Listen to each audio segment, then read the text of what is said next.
Hello, magandang hapon sa lahat. This is Justin, Tokyo Spirits.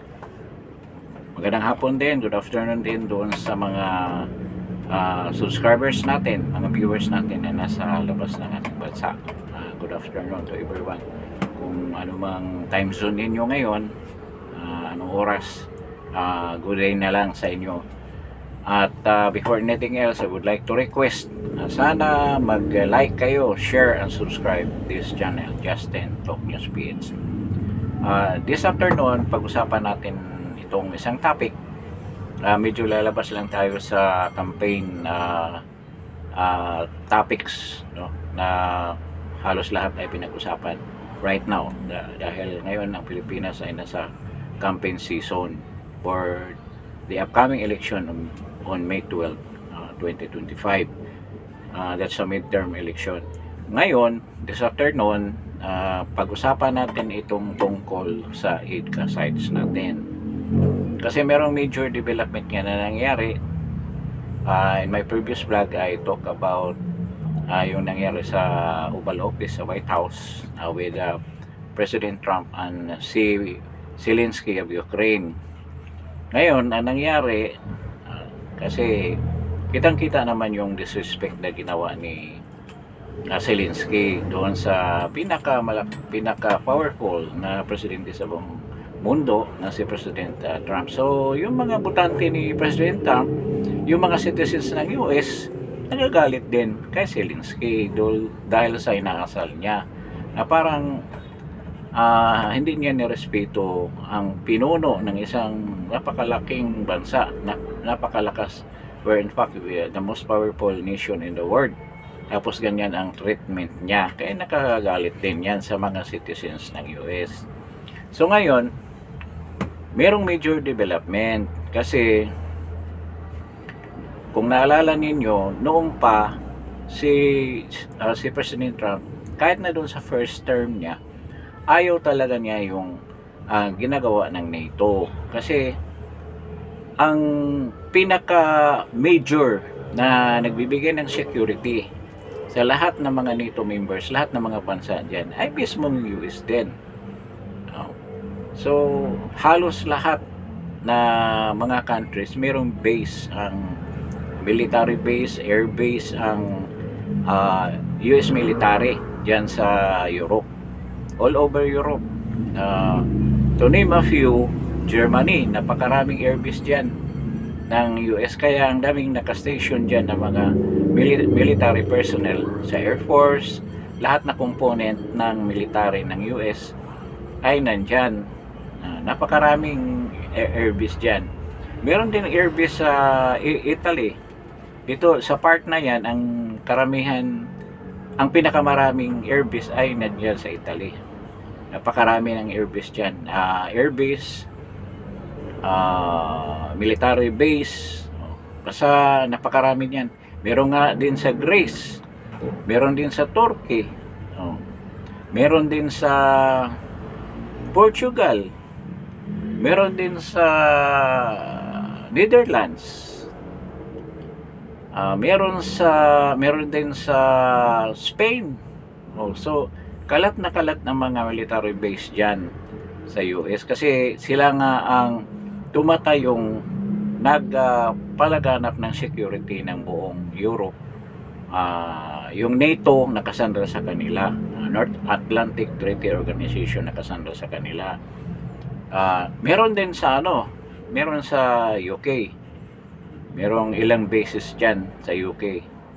So ang gusto nga mangyari ni President Trump na hindi na maging dependent yung Europe sa kanilang security. Kailangan national security. Kailangan ang gagawin nila, magkaroon sila ng sariling security. So paano? Kasi sabi ni President Trump, karamihan dyan mga bansa hindi gumagastos para sa mga equipments, mga armaments, mga gamit pangdigma for security purposes or for defensive or sabihin na natin offensive purposes. Hindi sila gumagastos kasi kadalasan dyan below 2% of their GDP lang ang ginagastos nila para sa military upliftment. O, kung gusto mo na palakasin yung military mo, kailangan gagastos ka ng malaki yan sa kumpara mo sa gross domestic product mo. So 2% kadalasan dyan. Ang UK nga nasa 2.06 lang percent. Ngayon, itong ibang bansa dyan tulad ng Poland, 4.7, medyo mataas yan. Ngayon, nag-ramp up din yung Latvia. I think Latvia ang mataas. And then yung Finland, around 3% na yung mga bansa na yan. So, pinakinggan nila yung panawagan ni President Trump na itaas yung spending nyo sa military armaments. O, kung gusto niyo na magkaroon kayo ng security sa sarili ninyo. O, yun ang gusto mangyari ni President Trump. Kasi matagal na nga ang US gumagastos dyan.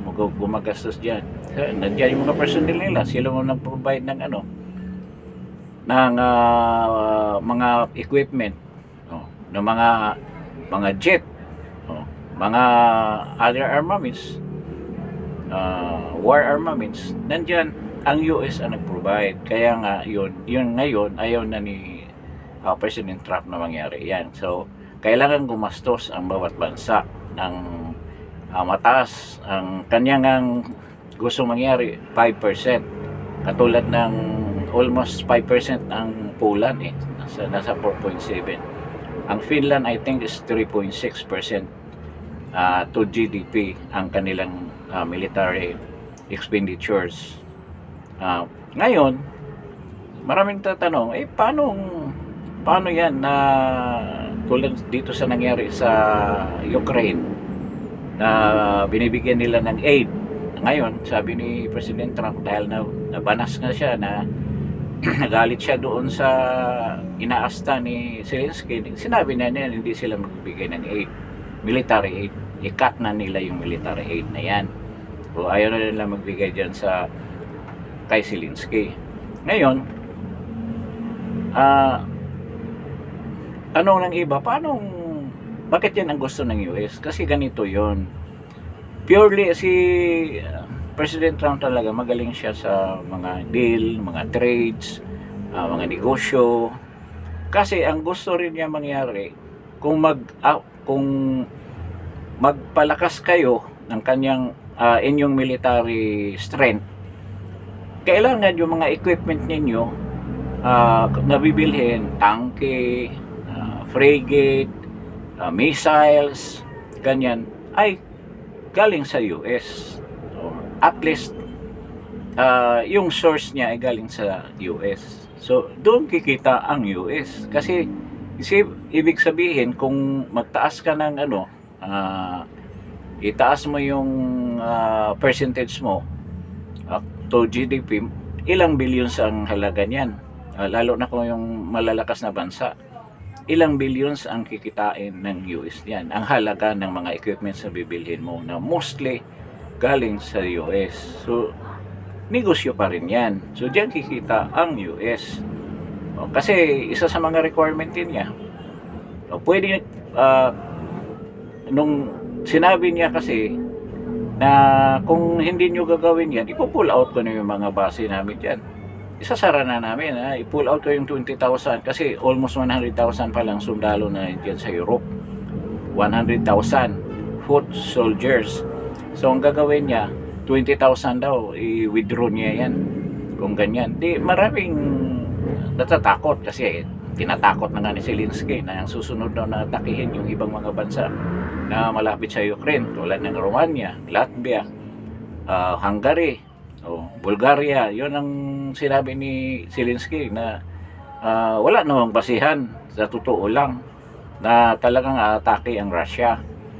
Yun ang naratibo nila. So ang nangyari, itong mga bansa na to, nagtaas din sila ng expenses nila para sa pagpalakas ng kanilang military. So ganyan ang nangyari. So yun ang gusto ni President Trump, na itaas ninyo, at nakikinabang ang US dyan. At Sabi niya kung yung isang bansa na tulad ng ilagay natin, Germany, hindi niya pero ang Germany kasi may mga sarili siyang production ng mga military equipments eh. Pero wala rin yung mga missiles, wala silang ganyan. In fact nga, wala yatang nuclear ang Germany eh. Parang pinabawal sila. Ang France meron, tsaka UK, yung dalawang bansa na yan. Ngayon, ang gusto nga ni President Trump na bibili ng armas sa kanya rin. Sa kanya, so doon kikita ang US. At hindi niya ipo-pull out yung base, hindi niya sasara yung base kung sino yung mga siguro bumili sa kanya, madaling salita. So ganyan ang kalakaran diyan sa problema na yan. Ngayon kasi parang magkaroon nga ng ceasefire dyan, magkaroon ng peace talk. Pumayag na rin si Zelensky na pipirma sa deal. Pero gusto nga daw nila ma-secure talaga yung future ng mga Ukrainians. Gusto niya ma-assure na ang US, i-assure si Zelensky. Paano i-assure na binastos mo na si Trump eh? Hindi na nagsasalita si Trump ng ganyan. In fact, sinabi pa nga niya na hindi na siya mapapadala ng military agent sa Ukraine. Kaya nga itong si Starmer, Prime Minister Keir Starmer na Prime Minister ng UK at si Trudeau ng Canada nagsabi na hindi nila pababayaan yung Ukraine. So meron pa nga silang balak na magpapadala ng mga foot soldiers doon. Ang tawag pa nila kung sinong gustong sumama, the coalition of the willing, parang nangyari sa Iraq, coalition of the willing, kung sinong gustong sumama na bansa para to keep peace diyan sa Ukraine, sa mga conflict areas diyan, ipapadala yung parang peace keeping force ang ipapadala. Sabi ni Starmer, hindi daw during the summit, nagkaroon ng summit yung mga members ng European Union na maraming umatin na mga bansa at sila nangako na talagang tutulong sa Ukraine.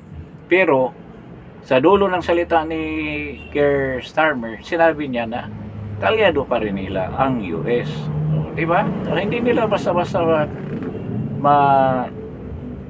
naalis ang US kasi kung titingnan mo rin, ang US ang may hawak ng napakaraming nuclear weapons, around 5,000 plus, pero mas marami pa yung Russia, around 5,800. Ang US yata 5,200. Ganyan karami ang mga nuclear weapons nila, and in different forms, missile, ballistic missile, mga ganon, long range missile, intermediate, basta ganyan karami ang nila stockpile ng nuclear weapons. So naisip ni Starmer, hindi namin pwedeng alisin ang US. At saka sabi rin naman Trump na kasama siya, but kayo mag-provide ng sarili niyong security.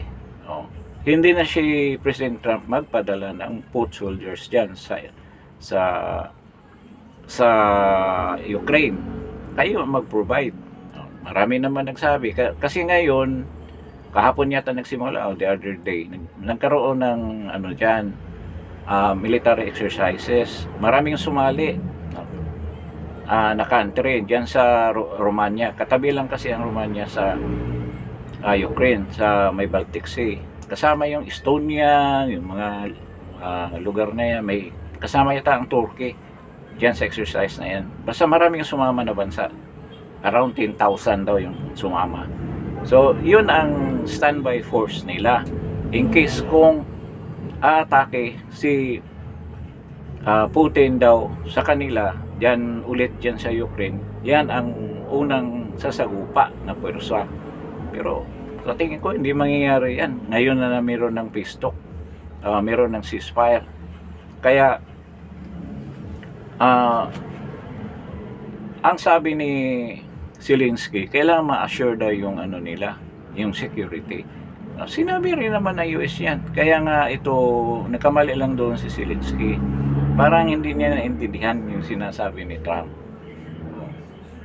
Okay pa nga yung sinabi ni Trump, kausapin ko yung Russia na pupunta tayo sa table, then we will talk doon kung anong magandang maibigay ng Russia doon sa Ukraine, maayos na sana. Nagmamatigas kasi si Zelensky sa soul naman ng mga European Union members, kasi sila talaga ang nagtutulak dyan kay Zelensky na iinisin niyang Russia dahil gusto nilang gawing NATO member ang Ukraine. Ngayon, hindi lang sila makaalis sa ganyang sitwasyon, kaya nagsabi na rin sila ng susuporta kasi napapahiya na sila eh. Kasi mismong Russia, US, nagsasabi na kapag merong peace talk, merong pag-uusap, siyempre kasama yung Ukraine, kasama yung Russia, at kasama yung EU. Pero hindi kasama ang NATO. Hindi nila isasama. Yun lang ang magkakasama dyan sa peace talk na yan. Doon nila pag-usapan lahat kung anong magandang magawa na magkaroon ng lasting na peace dyan sa lugar na yan sa Ukraine. Pero yung sinabi ni Zelensky na gusto niyang bawiin yung 20% yung 20% na teritoryo ng Ukraine gusto niyang nakuha na ng Russia, gusto niyang bawiin. Sabi ni President Trump, imposible yan, hindi yan ibibigay ni Putin at hindi yan papayag kung ganyan ang pag-uusapan nyo. Magwi-withdraw yan dyan sa peace talk na yan. So talagang wala na yan yung Donbas area. Kung tutuusin naman, nung una, ang Donbas, nung mga area na yan, talagang gusto nila talagang hihiwalay sa Ukraine. Magiging autonomous region na ng Russia. Kaya dyan nagsimula ang gulo kasi maraming nagsabi na yung area niyan, supposed to be Russia yan, kinuha lang ng Ukraine. Kinuha ng Ukraine yung area na yan. Kaya nga gusto ng Russia na mayroong parang buffer, yung Donbas area na yan. Kung merong aatake sa kanila, dadaan mo na sa teritoryo na yan. Yun ang gusto ng Russia. Tulad din ng Crimea na lahat yan, maraming dyan, mga Russian descent, ibig sabihin, ang mga roots nila, at Russian talaga sila. Nanayarahan dyan kasi ang salita dyan halos Russian. Tulad ng ibang mga lugar din, bansa, kasi USSR dati yan, Union of Soviet Socialist Republic, noong 1994 nabuwag na yan sa panahon na Gorbachev. At yon, ang mga area na yan, maraming naiiwan ng mga Russian. Tulad ng Estonia, almost 20% daw dyan ng Russian speaking. Paano mo paalis yan? Merong nga nag-propose dyan sa Estonia na i-legalize daw yung salitang Russian. Di magkagulo kayo. Hindi daw legal kung magsalita kang Russian. Tsaka yung parang papunta na sila sa punto na i-discriminate nila yung may mga Russian blood, may roots na Russian. So hindi maganda, di ba? Yan mitsa yan sa kaguluhan. So ngayon itong peace talk na yan, kailan mag-usap pa sila diyan. Meron naman mga demand pero ngayon sabi ni Zelensky, willing na raw siya pirmahan yung deal nila with the US. Pero siyempre ang US na insulto, hindi na yung with regards to the raw earth, kasi maraming ang raw earth dyan sa yun ang interest ni President Donald Trump na mamina yung dyan, raw earth, para nga gamitin sa mga computer components. Napaka-importante niyan kasi ang dami daw dyan sa area na yan. Yun sana ang i-offer nila kay Zelensky, around 500 billion ang halaga ng raw earth dyan. Ito, sinabi rin ni Donald Trump, may utang kayo sa amin na around 69 billion US dollars. Yan ang paraan na makabayad kayo. So, tandaan natin itong sinabi ni President Trump. Kaya, yung aid pala na binibigay, hindi pala yun aid. Si Biden ang nagbibigay noon. Tsaka nung first term ni President Trump, nagbibigay rin siya ng military equipment. Lagi nga niya nami-mention yung Javelin anti-tank missile na binigay daw niya. Kung hindi pa raw nagbigay, baka 7 araw lang yung gira, tapos na. Ay dahil nga binigyan kayo ng Javelin anti-tank missile, hindi nakakapasok ng husto yung mga Russian. I don't know kung totoo ba yun. Pero yun ang sabi ni President Trump. So, ibig sabihin, yung aid na yan, hindi yan aid, babayaran mo yan. Sabi ni ni Zelensky, babayaran naman namin yan. Di aminado siya naman, utang pala yun. So, ganyan ang sitwasyon. Ganyan ang sitwasyon dyan.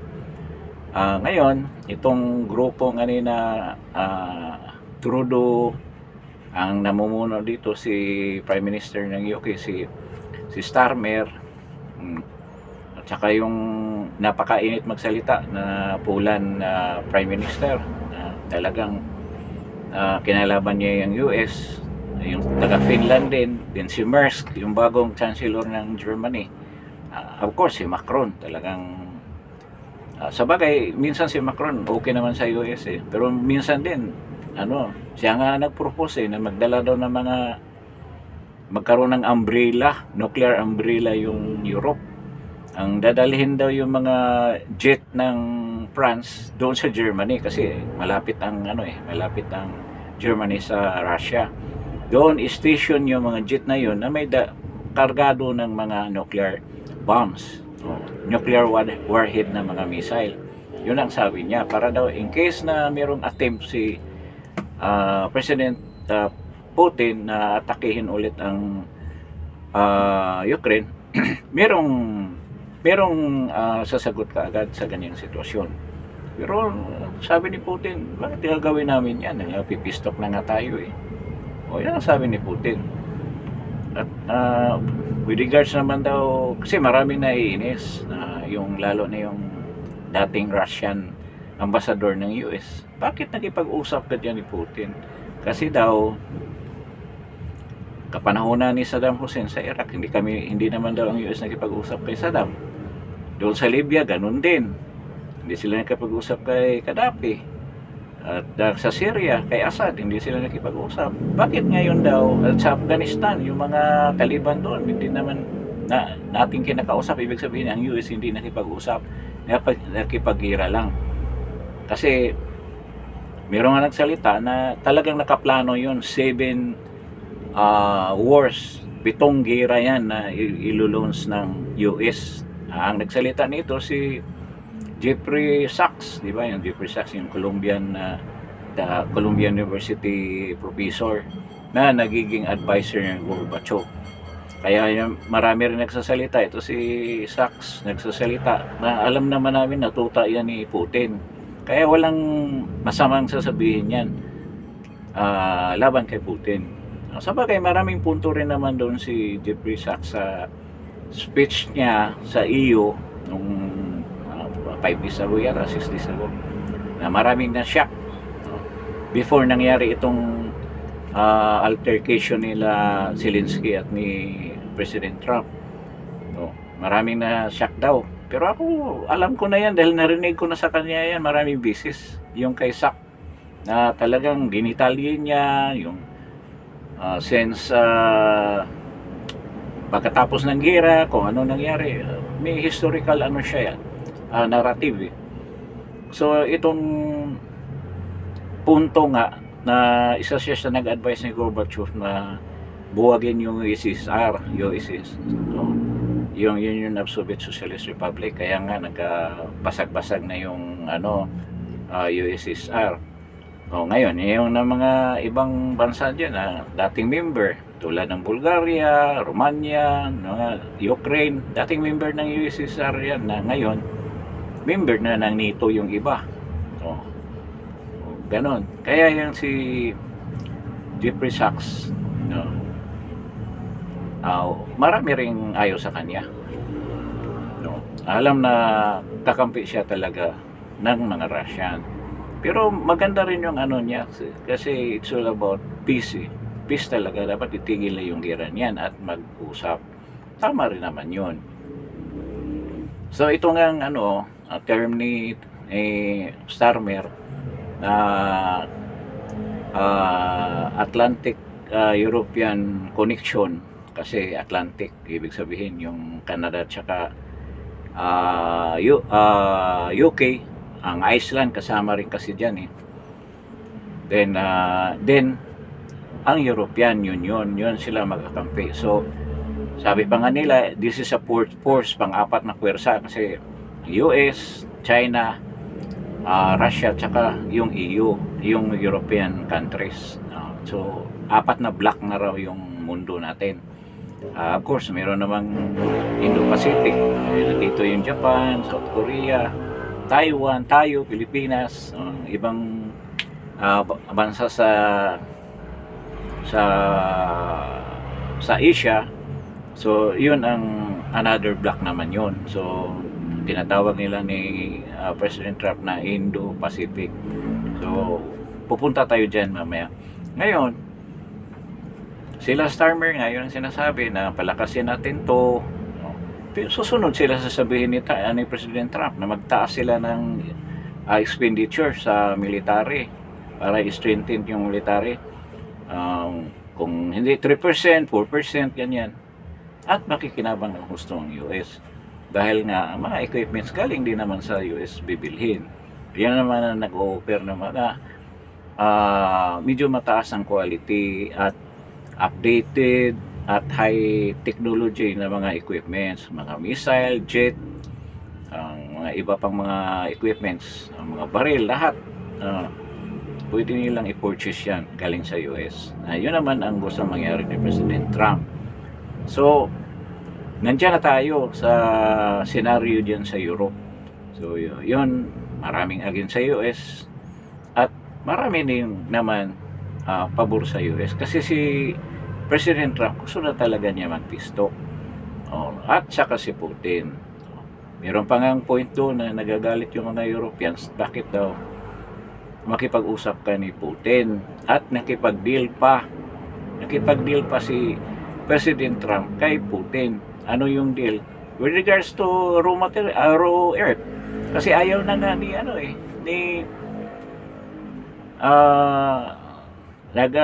si Zelensky. Nagtampo na rin si Trump. Sige, pupunta kami ng Russia. Doon kami bibili ng raw earth. Pumayag din naman si Putin. Kaya ngayon yan ang deal ngayon. Marami na raw mga businessman, mga private businessman na nakipag-usap din sa mga counterpart nila sa Russia para bibili ng raw earth para sa mga computer, microchips na gagawin. Kasi palakasin kasi ng US ang AI technology nila. In fact, yan nga ang focus ng US ngayon, yung AI technology. Ang lalaki daw ng investment na dumating dyan, merong nag-invest yata ng AI galing sa Middle East. Napakalaki ng investment. And sa mga speech ni President Trump, tuwang-tuwa siya sa Apple. And I think Apple will go into AI also. Na ang Apple nangako na I think napirmahan na yata yung mga permits na mag-invest sila ng 500 billion US dollars dyan sa US. So mostly na mga factories nila sa China, ipupull out nila yan back to the US na sila. Dahil binabaan ni President Trump yung corporate taxes niya from 21 to 15 na lang. Yan ang habol nila. Tsaka yung ginagamit ni President Trump, yung mga tariff. Kasi ang China ngayon, pinatawan niya ng 20% tariff. I don't know kung paano gaganti ang China niyan. Pero ang China naman kung gumanti, pasikreto yan. Pero may impact din sa US market. So, yun ang senaryo. So, balik tayo dito sa mga base. yung ang sabi ni Starmer, mag-unite tayo, tulungan natin ang Ukraine na we will provide the security. Pero magtataka ka, kasama pa rin ang US. Yung sa speech niya, sinabi niya, akala ko, tayo-tayo na lang, kayanin natin to.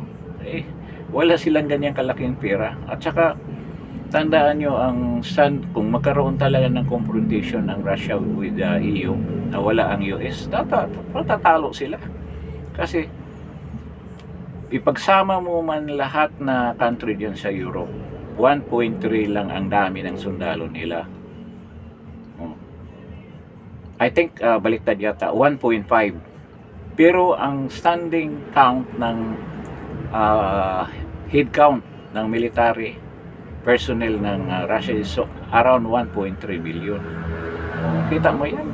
Tapos wala silang ganyang karaming missile. Kaya nga umaasa talaga sila sa US. Wala silang mga nuclear warheads. Marami. Kaya aasa pa rin sila sa US. Pero sa tingin ko hindi darating yan sa ganyan. Kaya meron na ngang pistok eh. At saka malaman mo sa mga sinasabi ni Putin, doon sa yung meron siyang interview after nung nangyari kina Zelensky. Sinabi niya noon pa ako gusto makipag-usap niyan, pero ini-insist talaga niya na pasukin yung teritoryo ng Russia. Kaya matake na rin sila. So ganyan ang nangyari. Ngayon, ito nga sabi pa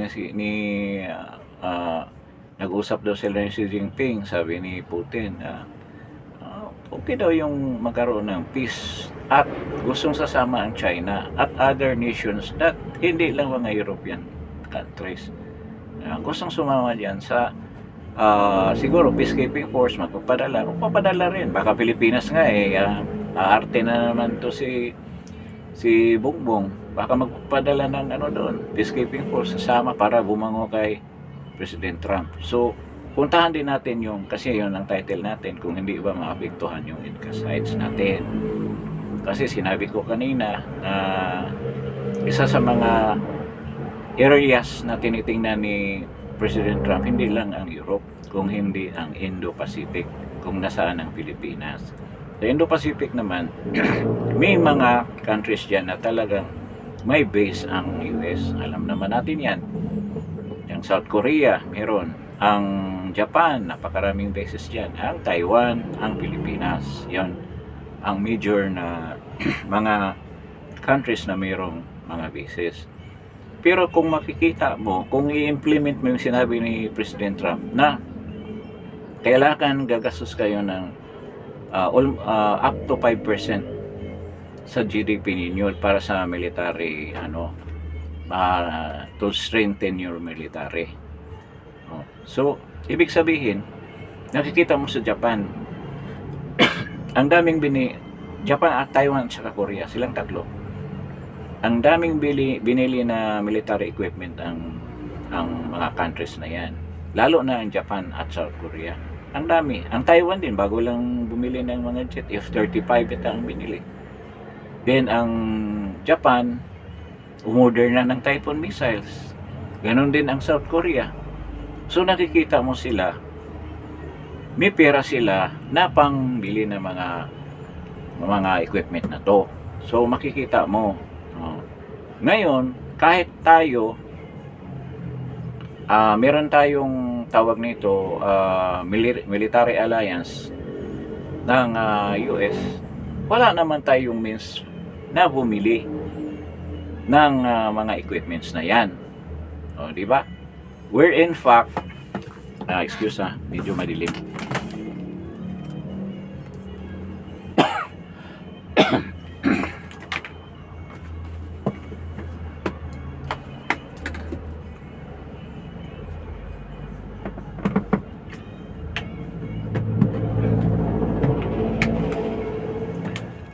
Where in fact, gusto natin na military aid lang, tulong lang galing sa US. Pero sa tingin mo kaya, sa panahon na to, sa regime ni President Trump, magbibigay kaya siya ng aid sa Pilipinas? I doubt kung magbigay. Hindi ko alam, baka naman mga lagi naman ganyan eh, mga bulok na ang binibigay ng US sa atin ng mga equipments.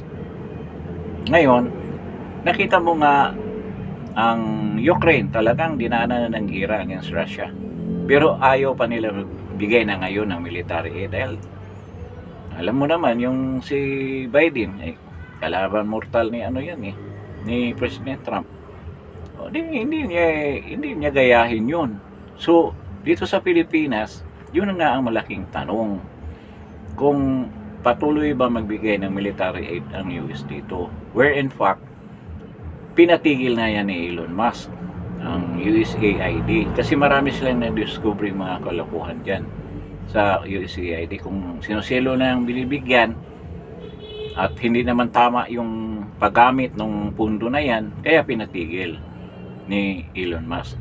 Hanggang ngayon, tinitingnan pa niya kung ano ba to, yung kasi marami siyang tao na kinuha niya dyan eh, mga sobra daw intelihente yung mga tao na yan na different backgrounds na kaya nilang hanapin yung mga pag-aabuso dyan sa pundo.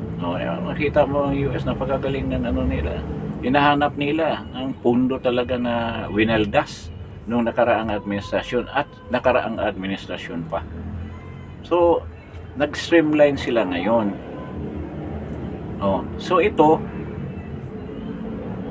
kung ibig sabihin, kung i-ano natin, i-connect natin doon sa pangyayari sa Europe, bago ka magkaroon ng base as a protection, pero mamaya sabihin ko, hindi naman kailangan natin ang base kung sinunod lang natin si President Duterte na maging neutral, di ba?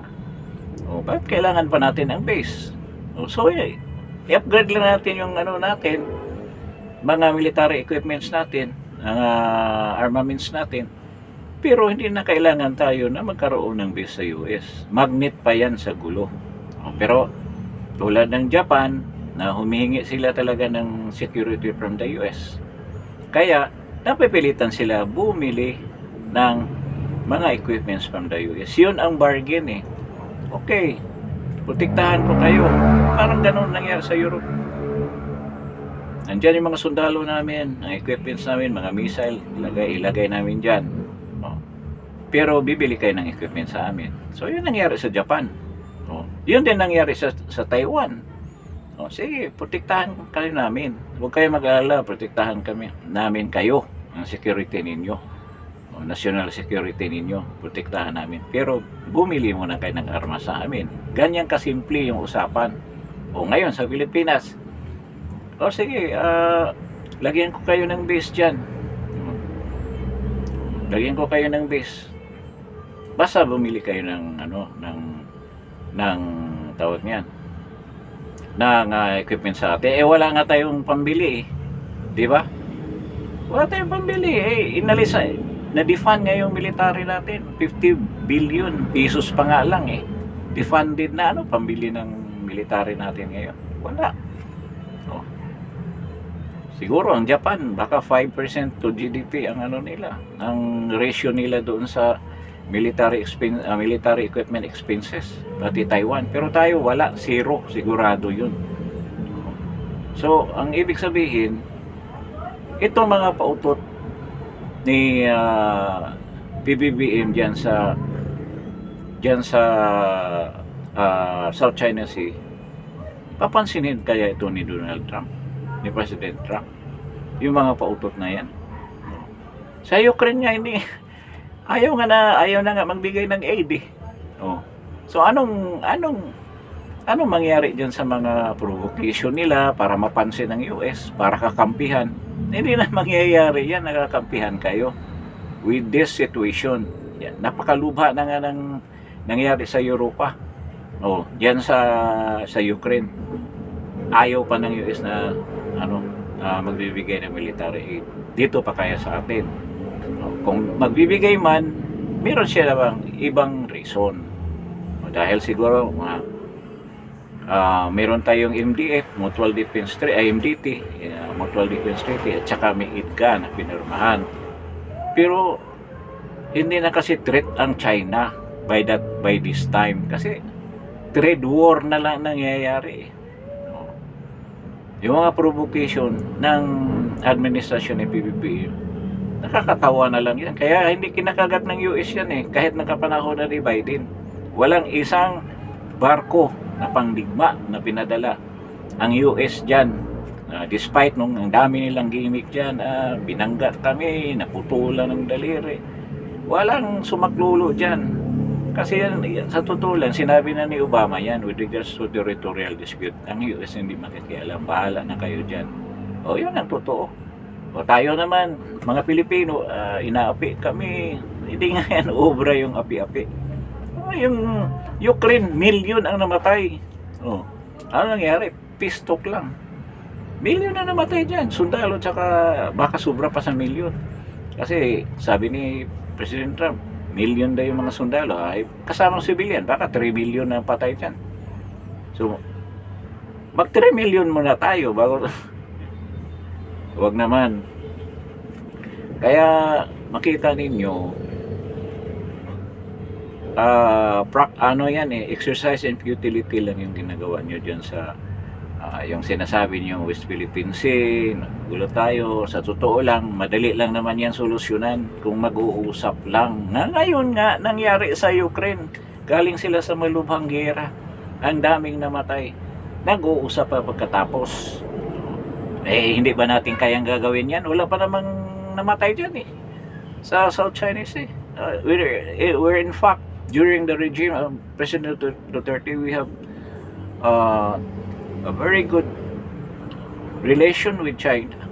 Nag-offer pa nga sila ng 60-40 dyan sa drilling. Kaso nga lang itong mga oligarchs, sila Manny Pangilinan na may-ari ng Forum Energy, kasama yung mga Salim Brothers ng Indonesia, gusto talagang kunin yung site na yan para i-drill nila sa oil nila. Yung kunin ng oil dyan na natural gas, na sila ang magkamal ng pira dyan tulad ng Malampaya. Yun ang gusto nila eh. Kaya yan, ginamit nila si Terry Boy Locsin para mapigilan yung transaction na yan during the time of President Duterte.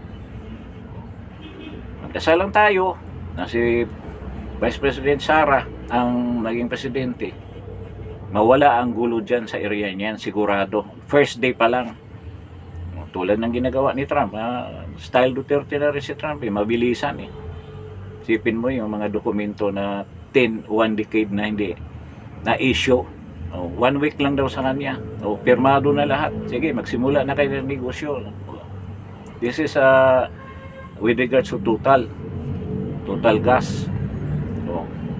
Binigyan agad yan ng permit. 10 taon daw yan nag-apply para gawa ng natural gas plant yan sa Texas. Ngayon lang mabigyan. Kita mo. So, parang Duterte nga din. Sana naman, ganyan ang mangyari kung si Vice President Sara na maging presidente natin. So, ngayon, itong mga drama na ginagawa ng mga dilawan, sinasira Risa Antiveros, pasi na yan. Ano na yan? Ano bang term sa mga bayad na yan. Alam na namin yan. Hindi yan kagatin ni Trump. Diba? So yung mga effort nila Tariela, sino pang yung spokesman ng PCG, wala na yun. Itigil na ninyo yan. So itong problema nga si PBBM nung speech niya nakaraang isang buwan na yata nakaraan, na yung regards to military aid dyan sa USAID galing, wala nang ibibigay. Hinawakan ni Elon Musk eh. Bago kang magbigay dyan, alamin mo kung saan dinala yung aid na yan. Sigurado ka bang napunta sa military yan? Napakagaling ni Musk dyan, tsaka yung mga tauhan niya. Isipin mo yung speech ni Vice President Trump, na shock daw siya. Kasama dyan sa USAID, 20 million worth of circumcision. Sino ba itong mga tao nito na sinircumcise, nagagastos tayo ang US government ng 20 million US dollars? Tawa nga ako. Grabe namang supot yun. Ang dami naman nun. Sipin mo 20 million in 1 year? Ganyan. Tawa nga ako. Minensyon ni President Trump eh. Ang daming supot yun. Isipin mo, 20 million. So, nakikita nyo, talagang tinitingnan nila ng US government. Pagkaganda ng ginawa ni Elon Musk. So, ito pa, yung sabi ni Elon Musk, kasi nagdududa na raw siya sa mga federal employees. Marami siyang narinig na balita na marami dyan ghost. Kung sa Pilipinas pa, marami na, Elon Musk, punta ka rito sa Pilipinas, maraming ganyan dito.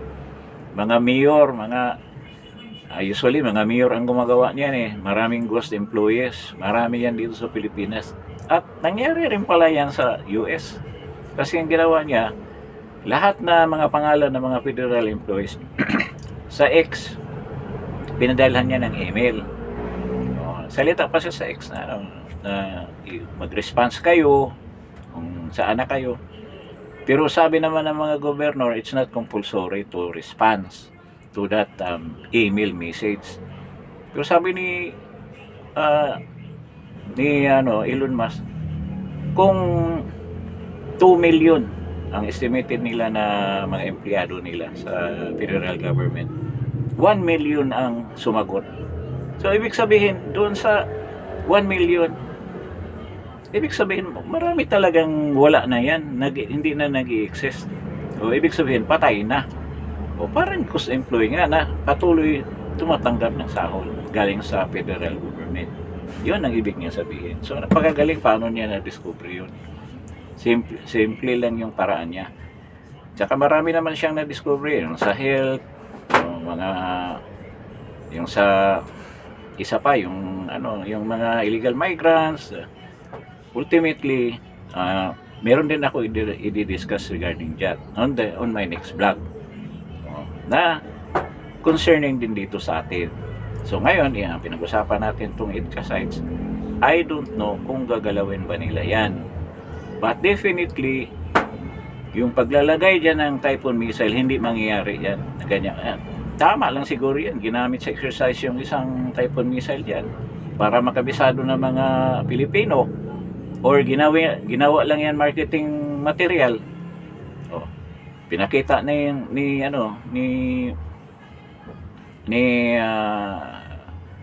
President Trump na ito ang Typhoon missile namin, bumili na kayo. May pambili ba yung Pilipinas? Di ba? Wala na nga yung military fund natin. Kung saan bulsa napunta na sa ayuda lahat. Wala mangyari, hindi talaga dadami ang Typhoon missile. Kaya sa takot natin dati na baka puno na tayo ng Typhoon missile, hindi pala mangyayari yan. Bilihin mo muna yan bago kita lagyan yan. So, baka nga yung mga EDCA sites ngayon, wala na mga Amerikano dyan eh. So, anong gagawin natin dyan? Di ba, alisin natin yan. Yung mga pauwiin na natin dito sa US yung mga yan. Pakinabangan pa natin. So, parang ganun ang mangyari. Pero, siguro, para naman sa security din ng US, hindi nila alisin yung EDCA sites, nandiyan pa rin. Pero hindi na yan magiging epektibo. Hindi na dapat tayo matakot. Kasi alam na natin ang posisyon ni President Trump with regards to ganyan. Doon nga nagkaroon ng pisok dito pa, sisimulan mo yung gulo. Diyan sa pa-OA mo diyan sa West Philippine Sea na binangga kami, ganyan. Wala na mangyari yan. Hindi pakinggan ni President Trump yan, kaya itigil na lang yung kadramahan nyo dyan. Coast Guard, Tariela, tahimik na kayo. Wala na, hindi na yan kaagatin ng US yung mga ginagawa ninyo. At ang alalahanin nyo, yung nagbibigay siya ng mga pundo na mga deep state, yun ang tinitira ni ngayon, ni Elon Musk. Kaya galit na galit sila kay Elon Musk, gusto nilang ipa-report daw. Papayag ba dyan si Trump? Di ba? Hindi yan papayag. Presidente yan eh. Tao ng presidente yan. Bilib na si Trump dyan kay Elon Musk. Magaling din naman talaga. Tsaka makita mo si talagang epektibong government office, sabihin na natin governor, kahit na private individual, businessman yan. Pero yung sistema niya, kaya pala na naging successful yung mga company niya, SpaceX, Tesla, yung Starlink, Starlink ba yun? Lahat ng mga hinawakan yan, lalo na yung mga financial companies. Dahil napakagaling ni Elon Musk. Yung prinsipyo pa niya, kung wala ka ng kwenta, hindi ka na effective, dapat mag-resign ka na. Ano bang purpose ng meron ka dyan? Ganyan ang tama, parang sa mga private companies, ganyan. Pag hindi ka na kumukuta, tanggal ka na, di ba? Ibig sabihin, ang output mo talaga niya sa pagtrabaho mo, yung quota mo na reach mo. Pag hindi mo ma-reach yan, anong gamit mo pa sa kumpanya? Wala kang binigay na benepisyo sa company. No matter of binta, sales, tatanggalin ka talaga. So ganyan yon. So ito, the question of kung ang EDCA sites nandito pa ba? Nandito sila, pero hindi na ganyan ka-epektibo yan. Hindi na sila threatening. Pwede na dyan lang sila. Pero kung magkaroon sila ng mga nuclear warheads dyan, malabo mangyari yan.